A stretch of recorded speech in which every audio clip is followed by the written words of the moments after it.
जय हिंद, नमस्कार। मैं तो आपको एक ही बात बोल पाऊंगा कि शायद मेरा जनरल एटीट्यूड ये रहा है कि मुझे अगर आप गाली दे दें तो वो मंजूर है, चीमा का दोस्त कैसे बन सकता हूं मैं? इससे बड़ी तो मेरी इंसल्ट हो ही नहीं सकती।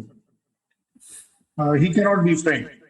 ये इसको सच्चाई के तौर पर बात कर रहा हूँ कि एज आर्मी ऑफिसर नहीं, एज इंडियन में बात कर रहा हूँ कि मैं पाकिस्तान के एंकर्स और यूट्यूबर्स और प्रोग्राम करने वालों के साथ इंटरेक्ट कर सकता हूँ, बट उस इंटरेक्शन के अंदर मेरा एम है कि हम इंडिया का जो पॉइंट ऑफ व्यू है वो उनके सामने लाएं। उनका जो एक प्रोपोगंडा नैरेटिव जो उनको उनकी आईएसआई और पाकिस्तान आर्मी देती है, उसके खिलाफ भी उसकी आवाम को पता होना चाहिए कि इंडिया में आपके बारे में क्या फीलिंग है, इंडिया का आपके लिए क्या इंटरप्रिटेशन है, इंडिया का क्या आपके सामने अपना पॉइंट ऑफ व्यू। सो इसलिए मैं तो कहूंगा कि as Kamar Cheema to me is only one thing, and that is कि वो मेरे लिए एक वो माइक है जिसको मैं हाथ में पकड़ता हूं और मैं पाकिस्तान आवाम के साथ बात करता हूं। कमर चीमा साहब इज ओनली इंस्ट्रूमेंटल। मतलब I don't mean any insult to him, but at the same time I don't think कि मेरा उनके साथ किसी भी तरह का दोस्ताना हक होगा या रिश्ता होगा। आपने बात करी कि कपड़े फट जाते हैं। भाई अब जब उन्होंने वाली बात है ना, नंगा क्या नहाएगा और क्या निचोड़ेगा। अब पाकिस्तानी अगर कपड़े झूठ और फरेब के पहनेगा और अगर उसके बारे में जब हम उसे बताएंगे कि आपकी जेब फटी हुई है, आपके शर्ट के बटन्स जो है वो नहीं है, तो भाई ये तो अब उनकी अपनी करनी है, हम क्या कर सकते हैं उसमें? हम क्यों फाड़ेंगे उनके कपड़े? भाई जिसने फटे कपड़े पहन रखे हों झूठ के, उसके तो वैसे ही फटे हुए हैं। बात आती है जो आपने कहा है, आपने क्या इमरान रियाज साहब की एक बहुत अच्छी बात शायद नोटिस नहीं करी कि उन्होंने क्या कहा, और लकीली पाकिस्तान का सो कॉल्ड जाबाज पत्रकार कह रहा है, वो भी तो पत्रकार हुए एक तरह से, वो क्या कह रहा है, उसके और हमारे बीच में जो पॉइंट ऑफ व्यू है वो बड़ा फर्क है।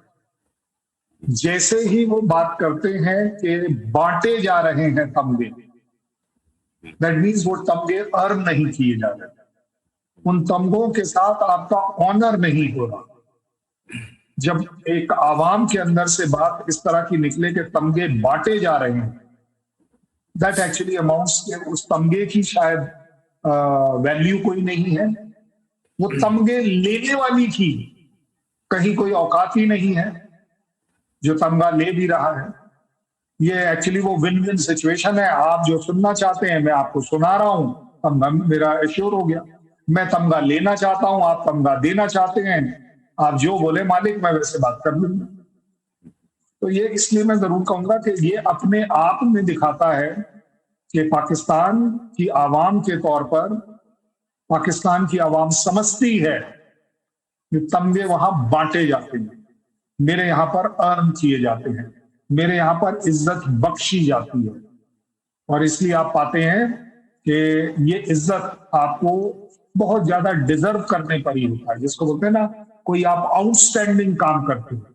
स्टैंडिंग आउट तो सभी कर लेते हैं, स्टैंडिंग आउट तो मैंने भी कर ली, लेकिन जिन लोगों ने कहीं अपना सुप्रीम सेक्रीफाइस दिया है, जिन लोगों ने अपनी ड्यूटी की कॉल से बढ़कर काम किया है, हमें यहां हमारी कंट्री में उन्हें ऑनर्स और अवार्ड से नवाजा जाता है। We are not Pakistan. इसलिए again I will feel little insulted कि कोई अगर मेरे तमगों के बारे में नंबर्स के पॉइंट ऑफ व्यू से कंपेयर करे कि कितने होने चाहिए, कितने तो फिर 140 करोड़ होने चाहिए फिर तो। मेरा तो हर सिटीजन एक तमगे का हकदार है। क्यों? क्योंकि वो, जैसा उन्होंने कहा ना, कि जो निजाम का सपोर्ट करे। कौन है निजाम पाकिस्तान का? फर्क समझिएगा। बड़ी सीधी बात है कि जो पाकिस्तान आर्मी का सपोर्ट करे, जो पाकिस्तान आईएसआई की लिखी हुई स्क्रिप्ट के ऊपर बात करे। सो ऑब्वियस बात है, आप ज्यादातर लोगों को, इनको जब आप सुनेंगे, पाकिस्तान के जो पैनलिस्ट हैं, उनका एक एम बड़ा क्लियर है। वो अपने देश के बारे में कुछ नहीं बोलते। कभी आपको नहीं मिलेगा कोई पैनलिस्ट पाकिस्तान का जो ये बोल रहा हो कि मेरा देश मजबूत है, मेरे देश की ताकत है, मेरे देश का जज्बा है। ना, ऐसा नहीं मिलेगा। वहां मिलेगा तो क्या मिलेगा? मेरा फील्ड मार्शल मुनीर। मेरे भाई, हमारे यहां आज कभी आपने सुना है कि मेरा आर्मी चीफ?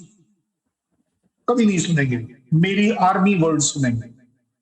क्यों? क्योंकि हमारे यहां उस ओहदेदार की फर्क नहीं पड़ता, लेकिन उस ओहदे का फर्क पड़ता। मैं 10वीं और 50वीं जगह पर यह बोल सकता हूं, मैं, मेरी सरकार, मेरी आवाम फक्र करती है कि मैं अपने कंट्री का नाम अच्छे से ले पाता हूं। आप नहीं ले पाते एज पाकिस्तान। सो इसलिए मैं ये जरूर कहूंगा कि इस तरह का कंपैरिजन शायद इसलिए नहीं हो सकता कि वो 500 और 1500 का मामला जो वो बोल रहे हैं, क्योंकि आपके यहां पर बंटते हैं, पाकिस्तान में बंटते हैं, बांटे जाते हैं। लिटरली जिसको अगर गंदी लैंग्वेज में बोलना हो तो उसको बोला जाएगा कि भीख बांटी जा रही है, कि चल भाई कौन कौन अपना है, कौन कौन हमारे एजेंडा में सेट हो रहा है। अब उसका कोई लेना देना हो या ना हो, उसमें कहीं ना कहीं 4 बार ये बोलना होगा कि चलिए जी, पाकिस्तान आर्मी जिंदाबाद। सो मेरे यहाँ पर ये वाला सिस्टम नहीं है। इसलिए मुझे कभी भी इस बात का दुख नहीं होता कि जब मेरे 527 जाबाज सैनिक अपने प्राणों की आहुति दे रहे थे कारगिल के अंदर, तो क्या मैं ये सोचूं मुझे 527 को वो मेडल या वो तमगा मिला या नहीं मिला? मेरे यहाँ जान देना तमगे से नहीं कनेक्टेड है। मेरे फौज में अपनी जान की बाजी लगाना एक आदत है, एक उसूल है, एक फक्र है। क्योंकि इन तीनों चीजों में सिर्फ 2 चीजें सामने आती हैं। पहली चीज, मैं अपनी जान की बाजी लगाता हूं अपनी रेजिमेंट के लिए, और मेरी रेजिमेंट इज्जत है मेरे देश की। सिर्फ ये 2 बातें उस समय याद आती। इसके अलावा मुझे नहीं लगता कि मेरे को कहीं भी ये लगता होगा या सोच में आता होगा कि इस तमगे का मुझे क्या फायदा होगा या नहीं होगा, या तमगा मिलेगा भी या नहीं मिलेगा। क्या कैप्टन बत्रा को पता होगा कि उन्हें मिलेगा कि नहीं मिलेगा? मरने के बाद मिला भी तो क्या फायदा? मरने के बाद मिला भी तो सिर्फ रही है ना, वो तो कोई नहीं। तो इसीलिए मैंने इसीलिए कहा कि वो उस लड़ाई में जो पार्टिसिपेट कर रहे थे, वो ये सोच के नहीं कर रहे थे कि मुझे तमगा मिलेगा। अगर मैं अपनी जान की आहुति दे दूंगा तो भी मिलेगा या नहीं मिलेगा, उन्हें नहीं पता। इसलिए मैं कह रहा हूं, मेरे यहाँ ये आदत है, ये बाय हैबिट मेरी आदत है, मेरे फौज की आदत है, मेरी रेजिमेंट की आदत है, मेरी आर्मी की आदत है कि मेरे यहाँ जान की बाजी देना मेरी आदत का पार्ट है, मेरे घमंड का पार्ट है, मेरे उसूल का पार्ट है, मेरी ट्रेनिंग का पार्ट है, मेरी रेजिमेंट की इज्जत का पार्ट है। इससे ज्यादा मैं और मेरा जवान, इससे ज्यादा 3-5 नहीं करता। हम थोड़े कम पढ़े लिखे लोग हैं, ये कैलकुलेशंस हम नहीं कर पाते कैलकुलेटर के ऊपर कि 2 + 2 5 होगा, 6 होगा, 8 होगा, 10 होगा। हमारे लिए 2 + 2 22 होता है, इससे कम नहीं होता। अगर आपकी गिनती आप गिनना चाहें तो पाकिस्तान को मुबारक हो, जो तमगे बांटे जाते हैं, बांटने में और अर्न करने में यहीं पर फर्क है पाकिस्तान और हिंदुस्तान। नहीं, देखिए, मैं, क्योंकि आपने वो जो पहले वाला पार्ट बोला, मुझे उस पर एक लाइन अगर आप इजाजत दें तो मैं बोलना चाहूंगा कि there is a very big difference between दोस्ती एंड प्रोफेशनल रिलेशन। एक प्रोफेशनल रिलेशन आपका तभी होगा जब हम यूएस के बारे में भी बात करें, ईरान के बारे में भी बात करें, पाकिस्तान के बारे में भी बात करें, क्योंकि अदरवाइज अगर हम पाकिस्तान के इन यूट्यूबर्स और इन लोगों को जो हम अपने यहाँ बुलाते हैं, अगर इनसे बातचीत ना करें तो हमारा नजरिया उन तक जाएगा कैसे? उनका जो प्रोपोगंडा, वो उन्होंने प्रोपोगंडा चलाया था कि जी हमारे 3 जहाज गिरे, ठीक है, और वो प्रोपोगंडा बढ़ते बढ़ते चला गया कि 8 जहाज गिरे। तो हमने ये एक्सपोज किया कि जनाब आप ये बताइए 3 से लेकर 8 तक के बीच में आपको या तो गिनती नहीं आती थी, या आप हर बार चमचागिरी कर रहे थे कि आपके जो ट्रम्प साहब कह दें वही वाली बात चलेगी। और फिर जब हम आखिर में पूछते हैं कि ट्रम्प साहब की कोई एक वीडियो चलाकर दिखा दीजिए कि इंडिया के 3, 4, 5, 6, 7, 8 जहाज गिरे, कहीं एक सुना दीजिए। सो उस आवाम का सवाल उसी तरह से उठता है कि भाई ये बात तो ठीक कर रहा है। कई एक जगह पर मैं उनके भी लाइव प्रोग्राम में पढ़ा है कि ये इंडिया का कर्नल ठीक ही तो बोल रहा है कि कब और कहां किसने पढ़ा कि यस इंडिया के जहाज गिरे, और मैं तो मानने को तैयार हूं इंडिया के जहाज अगर गिरे हैं, आप एक फिगर बताइए। हमने कभी नहीं बोला कि 2 गिरे, 3 गिरे, 4 गिरे, 5 गिरे। हमारे एयर चीफ ने अथॉरिटेटिवली बोला जो भी बोला। मैंने चैलेंज किया है इनके प्रोग्राम्स पर कि आप अपने एयर चीफ सिद्धू से कहलवा दीजिए कितने गिरे, वो क्यों नहीं बोलता? उसका भी तो बोलना बनता है। अच्छा चलिए छोड़ देते हैं, जहाज गिराए किसने? अगर गिराए तुमने सपने में भी गिराए, सपने में भी अगर जहाज गिराए तो तुम्हारी एयरफोर्स ने गिराए। बोले हाँ जी हमारी तो जाबाज एयरफोर्स है, F-16 लग गए, J-10 लग गए, J-17 लग गए। अब उन्हीं का ग्रुप कैप्टन और एयर कमांडोर बोल रहा है कि हम F-16 को बाहर नहीं निकाल पाए। मतलब अगर मेरा एयर चीफ 3 महीने बाद बोल रहा था तो इन्हें ऑब्जेक्शन हो रहा था कि 3 महीने के बाद जो बोला। अब भैया आपके बंदे ने इतने दिन बाद बोला, मैं क्या करूं? और ये वो पायलट था जो उड़ाता था, क्योंकि उसका कहना है। और लॉजिकली क्यों? क्योंकि F-16 के अंदर जो AMRAAM मिसाइल लगी है उसका रेंज 60 से 70 किलोमीटर, जबकि मेरे राफेल में जो लगी हुई थी मीटियोर उसका 120 से 200 किलोमीटर का डिस्टेंस बियॉन्ड विजुअल रेंज। और ये पाकिस्तान के एनालिस्ट का कहना है, जो कि हम उन्हें वापस कोट कर पाते हैं, चाहे वो कमर चीमा ले लीजिए, चाहे कोई भी ले लीजिए। तो इसलिए कहीं पर भी यारी दोस्ती वाला मामला नहीं है। पोलाइट बोलना डजंट मीन यारी दोस्ती। पोलाइट बोलना मीन्स कि हम बिजनेस की बात कर रहे हैं, फैक्ट्स एंड फिगर की बात कर रहे हैं। अब आपने जो बोला है मैं उसमें थोड़ा सा डिसएग्री करता हूं। मुझे एक जगह दिखा दीजिए, किसी एक जगह जहां बॉर्डर के ऊपर मेरा सैनिक मारा गया। मेरे यहां सैनिक और मैं बॉर्डर पे कभी भी मरते नहीं, मैं आपको गारंटी से बता दूं। We knowingly volunteer our life there. जब मैं ग्लेशियर में जाता हूं मुझे मालूम है कि रोजाना मेरे लिए वो डेंजरस है, लेकिन उस डेंजरस सिचुएशन में मैं अपने आप को वॉलंटियर करता हूं। कोई पेट्रोल जाती है मैं उसमें अपने आप को वॉलंटियर करता हूं, क्योंकि मेरा कहना है और मैं बड़ा फक्र रखता हूं इस बात में कि मैं और मेरी रेजिमेंट का सिपाही हमेशा इस बात पे लड़ मर पड़ता है कि नहीं जनाब, अगर जान की बाजी लगानी है तो मैं लगाऊं। मेरे यहां कंपटीशन इस बात का है, इसलिए मेरा सैनिक कभी मरता नहीं है।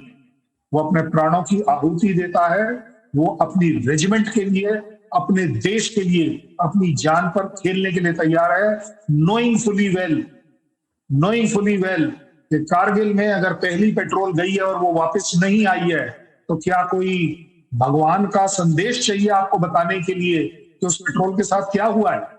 लेकिन उस पेट्रोल को ढूंढने के लिए जो दूसरी पेट्रोल जाती है उसमें कंपटीशन लगा होता है, उसमें एक होड़ लगी होती है, नहीं सर मैं जाऊंगा, नहीं सर मैं जाऊंगा। अगर आप इवन टाइगर हिल और इसकी अगर हिस्टोरिकली देख लें तो वो ऑफिसर, वो जवान, वो कंपनी, सिर्फ मैं ऑफिसर को क्रेडिट नहीं देना चाहूंगा, वो कंपनी का जो जोश है वो ये बोल रहा था, ये दिल मांगे मोर का मतलब था नहीं सर मुझे अभी अगले वाली भी मिली। जबकि फौजी ट्रेनिंग के हिसाब से, मैनुअल्स के हिसाब से जब आप एक टारगेट को अचीव करते हैं उसके बाद आपको रुकना चाहिए और अगली कंपनी जाके दूसरा टारगेट लेगी। यहां हमने देखा वो सारी किताबें जो पाकिस्तान आर्मी पढ़ती थी, उन्हें पता था कि एक पहली कंपनी आएगी, फिर वो थोड़ा सा अटैक करेगी, वो रुकेगी, फिर दूसरी कंपनी साइड से आएगी, फिर तीसरी कंपनी साइड। ऐसा नहीं हुआ। हमारी एक ही कंपनी बार बार अटैक करती रही और आगे बढ़ती रही। मेरे लिए मेरा सैनिक कभी मरता नहीं। मैं आप सभी से रिक्वेस्ट करूंगा, इस वर्ड को बड़े ध्यान से इस्तेमाल करें। इसका कहीं कोई पॉलिटिसाइजेशन की बात नहीं कर रहा, मैं बड़े सीधे शब्दों में कह रहा हूं, मेरा सैनिक, मेरी फौज, मेरी रेजिमेंट सिर्फ अपनी जान पर खेलती है और नोइंगली अपने प्राणों की आहुति देती है। अब आगे बात जो आपने आखिरी कही है, which is again very important, कि जो लोग पाकिस्तान में सो कॉल्ड जान देते हैं, वो क्यों मरते हैं, क्यों? और आजकल अगर लेटेस्ट एनालिसिस कर देखें तो कहां मर रहे हैं, पहले ये भी देखिएगा। कौन सी ऐसी जगह है? बलूचिस्तान में। बड़े सीधे वर्ड बता रहा हूं मैं आपको। बलूचिस्तान में, बलूचिस्तान में आप ऐसा क्या काम कर रहे हैं फौज के तौर पर जिसमें आपको नाज हो कि मैं अपने देश के लिए करता हूं? क्या ऐसा काम कर रहा हूं? बलूचिस्तान की लेटेस्ट पिछले अगर एक सप्ताह की न्यूज को चला लें, और अपने हिसाब से मत चलाइएगा, पाकिस्तान के हिसाब से चलाइए, कि भाई वहां तो एयर रेड्स करी जा रही है, जो नोइंग फुली वेल कि बलूच के पास कोई एंटी एयर मिसाइल नहीं है, कोई ऐसा एयर सिस्टम नहीं है, एरियल सिस्टम जो एयर कॉम्बैट करेगा। एक निहत्ती फौज है जिसके पास एक राइफल है, एक ऑटोमेटिक वेपन है, कारतूस है, इससे ज्यादा कुछ नहीं। आईईडी वो बना लेते हैं। सो उसके ऊपर जब आप एयर रेड करेंगे तो क्या आपको लगता नहीं है कि वो जो पायलट है या वो जो फौज है उसको ये नहीं दिखता कि यार हम बर्बरता से नीचे उस सिविल की जनता, उस सिविल की विलेज जिसमें औरतें बच्चे सब इन्वॉल्व है, वो बच्चे दौड़ते हुए नजर आते होंगे उन्हें। ऐसा नहीं है कि आंख बंद करके किया जाए। ये वो वाले फ्लाइट्स नहीं है जो हाई ऑल्टीट्यूड से ऊपर जाकर स्ट्राइक करेंगे, क्योंकि एनिमी के पास एयर डिफेंस है तो वो मुझे स्ट्राइक करेगा। यहाँ तो फ्री रन है। और same goes for ranger, same goes for Pakistan army, कि उनकी आर्मी में अगर आपको याद आएगा जब इमरान खान प्रोटेस्ट हुए थे तो ये पाकिस्तान की न्यूज चली थी कि 200 से ज्यादा अफसरों के खिलाफ डिसिप्लिनरी एक्शन लेना पड़ा, क्योंकि उन अफसरों ने आवाम के ऊपर गोली चलाने से मना कर दी। और उसका प्रूफ दे देता हूं। एक कोर कमांडर के घर में लोग घुसते हैं, और अगर आपको आज भी याद आएगा, वहां पर वो उनका जो गार्ड है वो अपने हथियार ऐसे पकड़कर वो चल रहा है आराम से, लोग भाग रहे हैं, अंदर से वो सफेद वाला मोर लेकर भाग रहे हैं, वो स्ट्रॉबेरी बड़ी बड़ी वाली वो स्ट्रॉबेरी लेके भाग रहे हैं। मतलब आप सोचिए कि उस फौज के अंदर अपने कोर कमांडर के लिए कितनी इज्जत रही होगी कि वो ये सब कुछ करने दे रहा है। मेरे यहां आप सपना नहीं ले सकते। मेरा जवान जब अपने कोर कमांडर, आर्मी कमांडर के घर पर गार्ड ड्यूटी करता है, मर जाएगा, मरने को मर जाएगा, लेकिन आपको अंदर नहीं जाने देगा। अगर मैं भी जब जाता हूं तो वो मुझसे पासवर्ड मांगेगा, और अगर मैं वो पासवर्ड नहीं दूंगा तो वो मुझे नहीं आने देगा। कि मुझे भी पता है, उसे भी। तो फर्क इस बात का है कि पाकिस्तान की आर्मी एक्चुअली एक फाइटिंग फोर्स नहीं, एक बहुत डिसग्रंटल्ड फोर्स है। मैं सिर्फ इसलिए नहीं कह रहा कि वो मेरे सो कॉल्ड एनिमी कंट्री है। ये रियलिटी इसलिए है कि 7 बटालियन एनएलआई की, नॉर्दर्न लाइट इन्फेंट्री की, कारगिल में थी, और उसके बावजूद इन्होंने किस बुरी तरह से चोट खाई, भागे वगैरह वगैरह। ये वो आर्मी है जो अपने डेड बॉडीज को छोड़कर चली गई, और जब इंडिया ने उन्हें ऑफर किया कि जनाब इनको ले जाइए, इनके घर वालों को सुपुर्द करिए, खा के सुपुर्द कर इनका ऑनर करना चाहिए, इन्होंने नहीं किया, आज तक नहीं किया। अब क्या करेंगे, उनको तो हमने दफनाया, इन्होंने थोड़ी ना दफनाया। अब किस आर्मी की बात कर रहे हो कि वो तगमे देगी? सबसे बड़ा तगमा उन उन उन जाबाज सैनिक, मैं हर एक को जाबाज इसलिए कहता हूं कि कुछ भी कह लीजिए, उन्हें मिसगाइड कर कर भेजा गया था, लेकिन थे तो सैनिक। सैनिक की एक अलग इज्जत होनी चाहिए, जो हमने करी। हमने उन्हें सलूट के साथ विदा किया, खाके सुपुर्द किया। आप सोचिए कि वो आर्मी का, उस पाकिस्तान आर्मी का कितना बड़ा मेडल है उन सभी के लिए कि उन्हें अपने देश में जगह नहीं मिली, उनके परिवार वालों को वो आखिरी दर्शन नहीं मिली। तो उनके पास तगमे देने के लिए या बांटने के लिए है क्या? तो ऑब्वियस बात है, या तो तगमे उनको दिए जाएंगे जो उनकी लाइन टो कर रहे हैं, जो उनके बताए तरीकों पर चल रहे हैं, जो उन्हें प्लीज कर रहे हैं, चमचागिरी कर रहे हैं। देश की चमचागिरी करे कोई, मैं तगमा देने को तैयार हूं। यहां तो इंडिविजुअल की चमचागिरी होती है, इसलिए आप देखते हैं कि वहां पर तगमे बट रहे हैं। मेरे यहां तगमों की तरफ कोई देखता नहीं है। इट इज अ ऑनर, आपने दे दिया, आप किस्मत वाले हैं। आपने नहीं दिया, मैं किस्मत वाला हूं, मैंने अपनी देश के लिए अपनी जान की बाजी लगाई।